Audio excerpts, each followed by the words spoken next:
So I'm Brendan Keeler. I'm with Redox, and I'm going to give you an intro to who I am. So some goals. I like to start every presentation I do with listing out a few goals of how I approach this discussion. The first is the G.I. Joe principle, which is that I'm here to hopefully illuminate, enlighten, to teach. Knowledge is power, all that sort of good thing. The second is the Maximus Principle. I'm here to hopefully interest and entertain. So I'm going to give some bad jokes, hopefully some good jokes, some bad analogies for sure. The last is the Dewey Principle. Anything that's inaccurate, erroneous, if I'm saying something that contradicts what you know to be true about FHIR or, healthcare, please let me know. I'm here to learn as well. So who am I? I'm an HL7 analyst by my beginnings, sort of like Anish. I started at Epic, worked there both domestically and then moved abroad. So I like Mario, I like pipes. Pipe to limit was my beginning. I went over to the Netherlands, worked over there for about 5 years, helped them figure out CDA exchange, document-based formats. So got to know and be a proponent of that when it was in vogue. Now I'm an API enthusiast. Redox is a modern API and platform. I'll talk a little bit about what we do so you have context on my perspective, our perspective. And APIs are better than IPAs. You can tell me if I'm wrong. So just quick show of hands, for whom is this the only sort of JP Morgan event this week? Yeah, good. Yeah, it's not worth going to. But JPM to me is sort of like everything that orbits is the cool things that happen. So this event last year was one of the highlights. I knew that I wanted to come back. Really grateful to be here and to Human API for having us. Some rough comparisons. HIMSS is more like a black hole. Everything gets sucked into it. You don't know what's going to be in there. Health. Ooh. It's sort of like Rogue, the space station, but instead of this cast of motley crew, we have like Flow Rider showing up and some DJs. So if you ever get the chance to go there, I highly recommend it. It's a weird one for sure, but this is why we get together, is these sorts of things to build the community, to build knowledge. So just going to run through the agenda. Going to go through an intro to Redox, through the 3 main trust paradigms in healthcare. The iceberg of adoption, talking a little bit about how we can increase FHIR adoption, and then what Redox is doing for FHIR to help in that area. So what does Redox do? Traditional interoperability looked like this, where there were applications built to be sold into healthcare systems. Each of them had to build disparate connections to the EHR's format, HL7, Allscripts has their APIs, Athena has their APIs, FHIR is growing, X12 is out there, DICOM is out there. As we were hearing before with Anish, that sometimes it still makes sense to use disparate standards, which is not a good developer experience.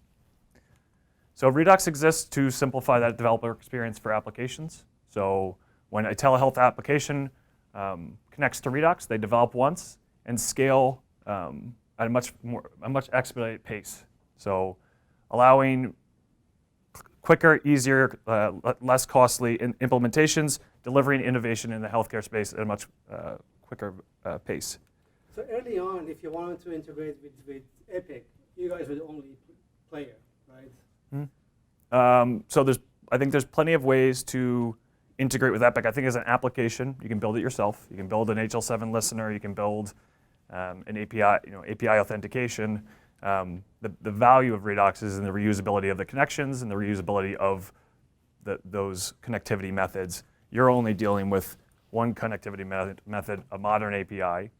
On the other side, as those hospitals change EHRs, as those hospitals change the connectivity and content standards they're using, the normalized data is still delivered in the same way to you. So we integrate with 45 EHRs currently. There's 330 or something certified EHRs out there, so that list is always continuing to grow. But Epic, Cerner, Athena, Allscripts, the big ones are the bulk of those implementations. 500 healthcare sites nationwide. So again, sort of implementation agnostic. It's one consistent endpoint and interaction for applications. This is perhaps a view of what this was the past decade. As FHIR grows, still there are differences in the standards and the implementations, as I think other presenters have been hinting on. So Redux can help abstract that away and simplify, again, the development experience for applications looking to deploy in healthcare organizations. So the 3 trust paradigms, thinking in this way allows you to understand where FHIR has made or had success, where it is growing, and where it needs more attention. So edge interfacing. The oldest trust framework, so when I build an application and I sell into a hospital organization, I need to connect to the EHR at least, but perhaps to other systems within the enterprise. So edge interfacing, typically facilitated by HL7. Some SaaS EHRs use APIs, but driven by a contract and a BAA, at least a data sharing agreement. So as applications for providers and even some patient-facing applications were sold, they needed connectivity. HL7, BAA relationships were the first way of interaction, the first trust framework. Next is enterprise interoperability, and this is sort of last decade's biggest contribution to the healthcare ecosystem. Networks like Care Quality, Commonwealth, SureScripts, HIEs represent enterprise exchange between different hospital organizations, between skilled nursing facilities, between perhaps payers, with between a payer and a hospital is 2 different organizations and enterprises exchanging across their boundaries. Right now, this is facilitated with a CCDA document over these networks. Direct trust is, I guess, the push variant that is out there as well. It differed from the BAA world because instead of saying, Sutter, I'd like to have a BAA with you, UCSF, I'd like to have a BAA with you, there's typically just one data sharing agreement and contract about use cases per network. So when you sign on to Care Quality, you say, here are the rules of the road, I'm signing them. I agree that I will only do the treatment use case for now. And that was good to connect you to the entire network. Pretty important, helps with that transition of care between those enterprises. The newest and the hottest thing on the scene is patient authorized and perhaps even patient mediated exchange. And I think we in the FHIR community see and hear that a lot. It's just taking off, which is why FHIR is so prevalent there, because it's a sort of a greenfield trust paradigm. There wasn't this before. If you wanted to have a consumer-facing application, you had to build BAA relationships with all the hospitals, and that doesn't scale. With Smart on FHIR and sort of the regulations and the industry trends, that's no longer the case. You just need the patient to enter their patient portal credentials. There's not necessarily BAAs and contracts, and you can scale much more effectively. There's still hiccups in the technical implementations as different vendors try and figure this out on the EHR side, but it's a big shift, it's a big step forward. It's where FHIR has had most of the biggest strides. There's a lot of vendors in here. I know I saw Ricky was in here with Apple Health Records, Human API. A number of these vendors are focusing on this exchange paradigm and really doing great work to open up and create consumer-facing application ecosystems. So here's the bad analogy. You all have an application. You are a captain trying to steer your ship. This is the captain of the Titanic. I don't know why, he just popped up as a captain. Your application is you have to route it to success, and you see on the horizon an iceberg. HL7 FHIR, what does this mean to me? We have to figure this out. You know that icebergs are typically bigger underneath the water than they are above. However, and you see a lot above the water. You see a lot of action in the API space as through the 2000s, the 2005, first Salesforce, eBay, those web services, service-oriented architecture are popping up and enabling applications to connect. Then web APIs, JSON and REST-based, a little easier to use, are popping up. HData, which was actually the predecessor to FHIR, sort of a failure, but tried to create a RESTful API for use in healthcare. public APIs, open and self-service, start to pop up. So the trends are there that we can all see that this is meant to happen, not just in consumer applications and in infrastructure like Amazon, but in health. So that's in 2014, Graham and others kicked off what the FHIR project as it is today. Even looking at the Google trends over time, huge growth. So as we think about that iceberg, how could we not be successful in every arena when it's shooting up in terms of interest and queries per day? Standards are a reverse iceberg, though. The top layer you see is actually the biggest. There's a number of people working on things, coming up with new implementation guides and standards, but realistically what matters when it comes down to it is healthcare organization deployment. If the standards that were created at the working group meeting aren't developed by the EHR vendors and then deployed at the healthcare site, it doesn't help you, not even a little. There are a ton of projects right now in FHIR. So we've talked about a few today, but Da Vinci with payers, Care Quality wants to do FHIR-based messaging exchange. The HL7 Argonaut is talking about subscriptions. IHE doesn't want to be left behind and become obsolete. Commonwealth has FHIR components to how they interact. Gravity Project is doing social determinants of health over FHIR. Caring Alliance is trying to rally everyone around patient authorized exchange. They're all working on FHIR in some capacity, but they have different goals and different outcomes if they are successful. To know which of these have succeeded beyond the creation of a standard and implementation guide and actually have deployed capabilities at the site-by-site level is really important to the success of applications developing in FHIR. So Redux in FHIR, in the words of Oscar Gamble, they don't think it be like it is, but it do. So what does that mean? I don't know. It was a quote I found online. But for us, it means standards talk about what could be. They say, this is a workflow. We're going to facilitate this workflow. It's aspirational in a big way. Regulators oftentimes say what must be. Through law, they mandate X12. So the prevalence of a standard is heavily influenced by regulation. EHR vendors say what will be. They develop strategically, or for other reasons, maybe they fall into it, capabilities that can be used by their clients. And healthcare organizations and applications say what is. And when it comes to it, deploying it comes down to those parties. This is vendor adoption. So if we saw all that excitement and the growth, but if you look at if you go online to the ONCs, they have a public site that lists APIs by different EHR vendor. Some are using OAuth 2. Some have different authentication methods. Some we don't even know. On the API format, some are FHIR at STU2. Some are FHIR STU3. Some are just a REST API or an unknown API. So still, even within, and this is just the patient authorized APIs that were mandated by Meaningful Use 3. It's not even talking about provider-facing APIs, those other use cases. So what does this mean? FHIR in practice has had incredible strides in patient authorized exchange.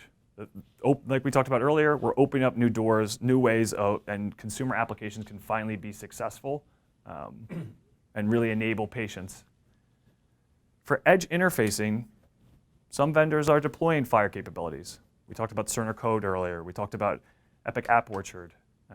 Behind some of these pay programs, there may be some FHIR capabilities. But it's inconsistent, and it's not what the legislation has been pushing necessarily. Lastly, enterprise interoperability. We see a little bit of interest in terms of FHIR notifications, FHIR for referrals, but it's really still nascent, and we'll have to see if Care Quality and Commonwealth can rip and replace from the legacy technologies that exist there, XDS.B, CCDA. So how do we progress this iceberg? Because what we want is the top layer to be reality. The three main ways that standards advance, and in terms of priority really, are regulatory pressure, customer demand, and strategy. Regulatory pressure is uniform. When they say something needs to happen, it's going to happen. The success of direct trust was driven by regulation. That's why every EHR vendor has it. NCPDP and SureScript's monopoly come from Meaningful Use 2 saying NCPDP must be used for e-prescribing. CCDA, again, something that comes out of regulation. So regulation can be really effective in terms of broad, uniform adoption. But it does, I mean, we can get into political discussions about whether or not regulation is good, but regulation does sort of kill the long tail of EHRs if it's too strict, if they can't keep up. So our current regulators, Dr. Rucker, his team, do have some legislation coming that will change the game and change how we interact, but it's not going to be applicable to every use case. So the provider-facing use case, the enterprise interoperability use case aren't really affected, and in some cases, for TEFCA, for instance, it's actually pushing the legacy technologies, CCDA, NextDS. So assuming there is no regulatory pressure, how do we get to the end state that we want? Customer demand. Healthcare organizations, Sutter goes to Epic and says, I'd like Da Vinci. At first, Epic and Judy will say, no, no, no, we're not doing that. You can't push this around. But eventually, with enough voices and enough pressure, customer demand affects change. It will be less uniform than regulation because less developed EHRs with less development bandwidth won't be able to keep up or won't be strategic enough necessarily or have the customers that of the certain size that may want different features. So it's a slow tail for the long tail of EHRs. If you look at interfacing and integration capabilities across those 45 that we've integrated with or across the hundreds that we've scoped, after the first 10 or 15, just even the use of APIs, even the use of anything beyond an HL7 ADT interface isn't something you can assume. Strategy. So the last and seemingly most clear is let's be strategic. Let's think ahead as an EHR vendor. Let's ease this burden of support, generate additional revenue through an app program, build our EHR as a platform. That's really nice to think, but not all EHR vendors are in a place to put strategy ahead of regulation and ahead of customer demand. So FHIR and Redux, what are we doing trying to help in this scenario? How are we tilting the iceberg? We're an HL7 member. We've gone to the working group meetings. We're pushing and connectathons to try and advance the things that we see as right in the FHIR arena. We developed support for FHIR. So our FHIR is our implementation of FHIR. We're evolving it based on our customer demands, but offering that as a way of integrating is a possibility. FHIR API support. So on the health system side, we can connect into the available EHR FHIR endpoints and capabilities. And then FHIR messaging and subscriptions are really important, like we were talking about earlier. Query-based workflows are valuable and historically unavailable, but just because the pendulum is swinging towards query doesn't mean that push-based workflows, event-driven workflows go away. So to be able to successfully switch and really rip and replace HL7 and move provider applications to the next level, FHIR messaging and subscriptions are really important to that future. And when we go to the connectathons, that's primarily one of the areas that we try and work and with others on. So yeah, aligning the iceberg by offering this single consistent endpoint, that FHIR endpoint, but the API integration to the developers, we insulate them from having to deal with the deployment problems of the EHR vendors. They're agnostic to it, and they can move and develop to the modern standards rather than whatever happens to be in place at the health systems they're selling to. A few links. It's a little hot in here. It's getting late, so I want to make sure we get out of here. History of FHIR is a great blog post. If you haven't read it, it's not one that I personally wrote, but it's by a Dutch guy. I forget his name. I apologize for that. And then these other ones are articles I've written about the history of standards and how we got where we are today. Trust in healthcare, so it's the trust paradigms. And then there's just Redox if you'd like to check out the company. Questions? So how do you guys, as far as the costs are concerned, like every API, from what Anish has mentioned, there is going to be cost associated with it. Now that you guys are forming the layer for the other vendor applications, how do you guys? Yeah, that's a great question. So first and foremost, we will connect to the available connectivity methods, and the pricing will would be historically just flow through to the application. So if we're calling into Allscripts APIs or Athena's APIs, those costs would be passed on to you. We are pursuing partnerships at a strategic level with different EHR vendors. So for Athena or for Allscripts, for instance, we pay the API calls and you pay just your monthly fee to Redux. So your relationship is just with Redux. So we're increasingly trying to move that to, again, help the developer experience, to not have to go through all the processes of different app API program or EHR API programs. But that's sort of EHR right now.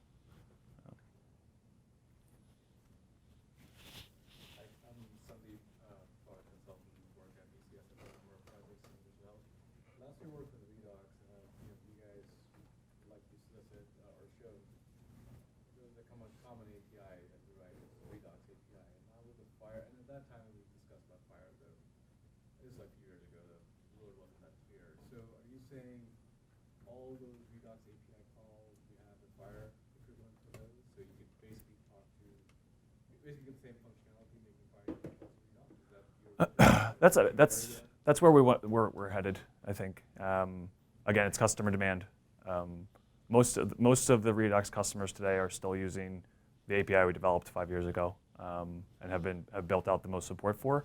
But increasingly with enterprise customers, health systems, and again, as the FHIR community sort of comes together, we're headed in that way for sure. So. How far are you along that road? So we have in terms of our data persistence layer, that's in FHIR format. So as we store data, we store it in FHIR.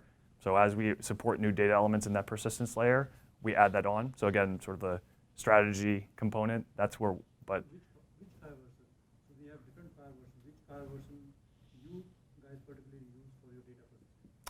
I think we forked it off of STU3, but I'll have to check and reach out to you about that one. And then you need to publish a canonical kind of stuff, like if somebody is using different, so if somebody is using 2 versions and those 2 versions doesn't have something common, so your API should list both of this there, right?